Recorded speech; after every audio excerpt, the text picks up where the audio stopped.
اور دیکھیں یہ کتنا خطرناک کھیل مفتی کھیل رہا تھا. مرزا جونیئر مجھے بول رہے ہوتے ہیں. آپ کو پتا یہ کتنا خطرناک کھیل ہے؟ لوگ باتیں تو کرتے ہیں نا, میرے جتنا حوصلے کسی کے اندر نہیں اللہ کے فضل سے. میرے سے زیادہ نرم بندہ کوئی نہیں جو اختلافی موضوعات پہ بات کرے اور احترام سے ان بزرگوں کے نام لے رہا ہو. اور تسی تو کہتے ہو سوراں دے سور. دیوبند اور اہل حدیث دونوں کو خادم رضوی صاحب نے مزار اقبال پہ بیٹھ کے کہا کہ ان کی اذان کا احترام نہیں, یہ تے سوراں دے سور نے. ہاں کہنا انہاں بڑیاں دا اخلاص منگو تو بڑے بڑے لوگ ہم گداواں نو خیر پا ہی دیں گے. چلو جی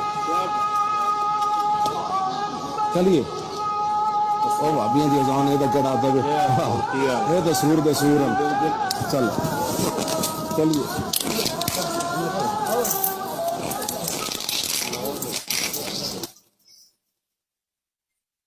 مرزا جونیئر. اس سے ان کا مقصد پتا کیا ہے؟ عوام کو یہ بتانا کہ یہ کوئی غلامت قادیانی دجال کے بعد اب یہ دجال آ گیا تو کوئی غازی علم الدین پیدا ہو جائے, کوئی ممتاز قادری پیدا ہو جائے. یہ اس لیے کر رہے ہوتے ہیں. اسی وجہ سے تو 5 دفعہ تو یہ مرڈر اٹیمپٹ میرے اوپر کروا چکے ہیں اور یہ سمجھتے ہیں کہ میں پیچھے ہٹ جاؤں گا. نہ سرکار, میں نیچے کو بابا چھڑنا. بالکل جتنا منو چھیڑو گے میں تھوڑا زخم چھلاں گا. چشتی رسول اللہ, تھانوی رسول اللہ, شبلی رسول اللہ, ہاں جی صادق رسول اللہ, ہاں جی معاویہ رسول اللہ. پتہ نہیں وہ کتنے کلمے تو وہ پہلے 6 سمجھے ہو تو 10 ہو گئے جو. میں نیچے کو بابا چھڑنا سیدھا میں تھوڑے ہینڈلرز نو پکڑاں گا جنہ دی روحانی اولاد ہو تسی. چلے شیطانی اولاد نہیں ہم کہتے. Mirza junior, Mirza junior. چشتی رسول اللہ پارٹی کا کیا لینا دینا؟ تم لوگ ہو غلامت قادیانی دجال کی شیطانی اولادیں. اور میں یہ چشتی رسول اللہ اعلی حضرت بریلوی اور اعلی حضرت پیر میر علی گولڈری سے ثابت کروں گا اللہ کے فضل سے. پھر میں کہوں گا لو سامو, ہاں کھولو اپنی زنبیلاں دے, جواب دو میری گلاں دے. سامنے بیٹھیں گے تو پھر انجینئر صاحب کا فیض حاصل ہوگا ہمیں, وہ نگاہ کرم فرمائیں گے تو ہمیں جواب آ جائیں گے. نہ اینج نہیں ہونا, جواب دیو. اب میں آتا ہوں دوسرے پورشن کی طرف, لیکن تفصیل میں جانے سے پہلے ایک دفعہ درود شریف پڑھ لیں.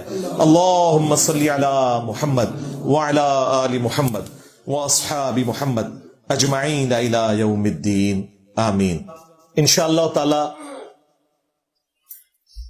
قرآن و سنت سے ان عبارات کو میں غلط ثابت کروں گا, اور جو یہ دفاع میں جھوٹ بولتے ہیں نا وہ بھی بیان کروں گا اور پھر ان کے جواب بھی دوں گا. اور پھر ٹائم قیامت تک ہے, خواہ اشرف جلالی پارٹی ہو یا مفتی حنیف صاحب, آپ لوگوں نے ڈرامہ یہاں لگا لیا. اب تو اپنی زنبیلیں کھولو, جواب دو ویڈیوز میں. تمہارے پاس جواب نہیں اس لیے ڈرامہ لگانے آتے ہو جی. ہمارے پاس کچھ خفیہ چیزیں ہم بعد میں بتائیں گے. بھائی تمہیں جو کچھ کہنا ہے مجھے پتا ہے, تم لوگ اپنے مناظروں میں جو کچھ کہتے رہے ہو. مفتی حنیف صاحب ایک بالکل پتلا پتنگ سا ایک نوجوان ہوتا تھا. جب شوکت سیالوی صاحب مناظرہ کرتے تھے وہابیوں کے ساتھ تو یہ پیچھے کتابیں اٹھا کے نہ بیٹھا ہوتا تھا. اور بعد میں اس نے پھر طالب الرحمان صاحب کے ساتھ بھی کیا. اس نے ساری ورکنگ کی, وہ سارے مناظرے میں نے دیکھے. میں اس کے علاوہ ان کے پلے کوئی شے نہیں ہے. میں ان ساری باتوں کے جواب یہاں دے دوں گا. اصل میں جواب تو میں نے دے دی, میں اب ان کے پلے کوئی شے نہیں ہو, کیا کریں. اسی لیے پھر وہ رنگ میں بانگ ڈالتے ہیں. وہ اس طرح کی باتیں نہیں کرنے آتے, جھگڑا دنگا فساد کرنے کی کوشش کرتے ہیں, لیکن یہی کام یہ کسی مزار کے باہر نہیں کریں گے. اور ابھی جو 26 دسمبر کی ڈیٹ اشرف جلالی پارٹی نے اناؤنس کی ہے نا, انہوں نے کہا 1000 بندے لیا, کھانا بھی کھلائیں گے تجھے, تو نہیں آ سکتا ہم خود آ جائیں گے. تو کر پھر مناظرہ, اب تجھے بڑا شوق ہے نا مناظرہ کرنے کا, کر جھگڑا بس, اور کچھ بھی نہیں. اپنے فرقے والوں کا یہ لوگ سامنا نہیں کر سکتے. 3 ان کے پاس جھوٹے دفاع ہیں. میں پہلے وہ ذکر کروں گا جو ساری عبارتوں کی طرف سے کرتے ہیں, اور پھر ایک ایک عبارت کو الگ سے ڈسکس کروں گا. لیکن میں پہلے وہ 3 جھوٹے دفاع جو ہے نا ان کے وہ ڈسکس کروں. پہلا دفاع یہ کرتے ہیں کہ یہ بزرگوں کی شطحیات ہیں. عربی میں بونگیوں کو, جب کسی کو کوئی ہوش نہ رہنا تو وہ جو بھی بکے نا اسے کہتے ہیں شطحیات. لیکن وہ کہتے ہیں یہ بکنا نہیں ہوتا, وہ اللہ کی محبت میں سب کچھ کر رہے ہوتے ہیں. تو پھر میں خادم رضوی صاحب والی بات کروں گا. انہوں الکانا جانو اور دیکھو جڑا پھونکتا جائے نبی تے پھونکتا جائے. اس شطحیات میں نبی پہ بھونکتے ہیں. شطحیات جو صوفیاء کی ٹرم ہے نا وہ اللہ سے متعلق ہے، اسی لیے وہ کہتے ہیں با خدا دیوانہ باش، با محمد ہوشیار. دیوانگی صرف اللہ کے لیے چلے گی، محمد صلی اللہ علیہ وآلہ وسلم کے بارے میں زبان کھولی تو شرعی فتویٰ آئے گا تمہارے اوپر. یہ سارے وہ بکواسیات ہیں جو رسول اللہ کے اوپر انہوں نے بکے ہیں. لہذا شطحیات والا جو ان کی ٹرم تھی وہ تو بڑھ گئی، بقول ہمارے شیر مروت بھائی کے، وہ تو مر گئی. چلیں یہ کر لیں، سافٹ کر لیں سے. وہ کہتے ہیں جی وہ مسلم شریف میں ایک حدیث ہے نا کہ نبی صلی اللہ علیہ وآلہ وسلم نے ایک شخص کی مثال بیان فرمائی جو گناہ کرنے کے بعد توبہ کرتا ہے تو اللہ تعالیٰ کو اس کی توبہ سے کتنی خوشی ہوتی ہے. اس کی مثال یہ ہے کہ اگر کسی شخص کی سواری پہ اس کا سامان لدا ہو اور وہ ریگستان کے سفر میں ہو، اچانک اس کی سواری گم جائے، اس کی نظروں سے غائب ہو جائے. اب وہ بیٹھ کے اپنی موت کا انتظار کرے اور تھوڑی دیر بعد وہ سواری آ جائے تو اسے اتنی خوشی ہوتی ہے کہ وہ یہ کہنا تو چاہ رہا تھا کہ اے اللہ میں تیرا بندہ تو میرا رب، لیکن اس کی زبان لڑکھڑا جاتی خوشی کی وجہ سے اور وہ یہ کہتا ہے کہ اے اللہ تو میرا بندہ میں تیرا رب. آگے الفاظ پتہ کیا؟ من شدت الفرح، خوشی کی شدت کی وجہ سے زبان لڑکھڑا جاتی ہے. یہ نہیں ہے کہ وہ جان بوجھ کے پڑھتا ہے اور بار بار پڑھواتا ہے اور اسے ڈیفینڈ کرتا ہے. اس سے یہ چشتی رسول اللہ کو ثابت کرنے کی کوشش کرتے ہیں، لیکن تھانوی رسول اللہ کو نہیں ثابت ہونے دیتے. دو نمبری دیکھیے، ساڑھا کتا کتا توڑا کتا ٹومی. تو یہ ان کا سب سے بڑا دفاع ہوتا ہے شطحیات والا. دوسرا دفاع یہ کرتے ہیں، کہتے ہیں جی ان لوگوں سے قلم اٹھ گیا ہے، یہ مجذوب ہیں، قلندر ہیں، مجنون ہیں، اور سیدھی طرح کو پاگل ہیں. نہیں مجنون، اچھا مجنون عربی میں پاگل کو ہی کہتے ہیں، جنون کی حالت ہو جس کی.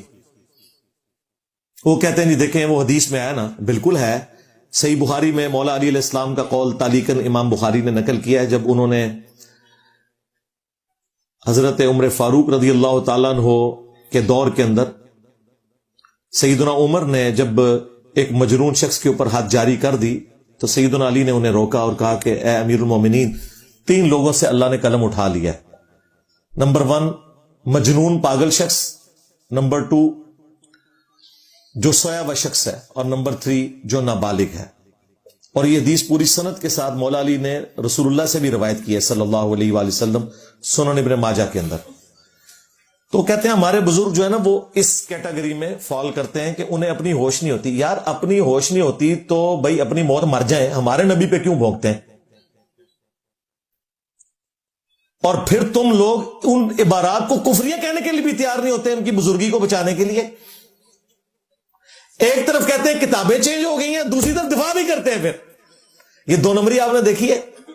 اگر کتابیں چینج ہو گئی ہیں تو بس بات ختم، لیکن ان کو پتہ ہے ایسا نہیں ہے، کام تو کچھ نہ کچھ ڈالا ہے بڑوں نے، تو ہم دفاع بھی کرتے ہیں. ان کو کیا پتا تھا کہ ان کے مقابلے کے اوپر اس وقت کوئی دیوبندی یا اہل حدیث شیعہ تو نہیں ہے، نہ ان کا اپنا بریلوی بھائی، ایکس بریلوی بھائی جو 31 سال تک خود بریلوی رہا، جس نے کوئی مناظرہ نہیں چھوڑا ہوا تم لوگوں کا. مجھے تو اب خطرہ ہے تھانوی رسول اللہ بھی جائز نہ ہو گیا ہو. ہاں کیونکہ چشتی رسول اللہ کو بچانا ہے تو پھر دونوں کے کتے ٹومی ماننے پڑیں گے. ہاں یہ نہیں ہو سکتا کہ ہمارا کتا کتا ہے توڑا کتا ٹومی، یہ نہیں ہو سکتا. تو یہ ان کے پاس ایک دوسرا لیم ایکسکیوز. اور تیسرا یہ جھوٹا دفاع کرتے ہیں جو میں پہلے بھی ڈسکس کر چکا، جی کتابیں بدل گئی ہیں. کس مجدد نے بتایا کتابیں بدلی ہیں؟ اینا تینا نہ بےعزت کرو، جیل میں بیٹھے آ جانا. اور یار منو نہ کہ وہ مجدد، ویسے ہی توبہ کر لو. پرنٹنگ کیوں کر رہے ہو؟ اسلام آباد تو دھرنے دیتے ہو ختم نبوت کے نام کے اوپر، حالانکہ وہ اینٹی قادیانی ہے. ختم نبوت یہ ہے کہ غلام احمد قادیانی دجال کو بھی غلط کو، چشتی دجال، تھانوی دجال، اگر انہوں نے یہ کہلوایا، چلے ان کے بارے میں ہم اس نے زن رکھ لیتے ہیں آپ کے کہنے کے اوپر. ادھر بھی دھرنے دو، پرنٹنگ رکواؤ، ان کا تو دفاع کرنے کے لیے آ جاتے ہو.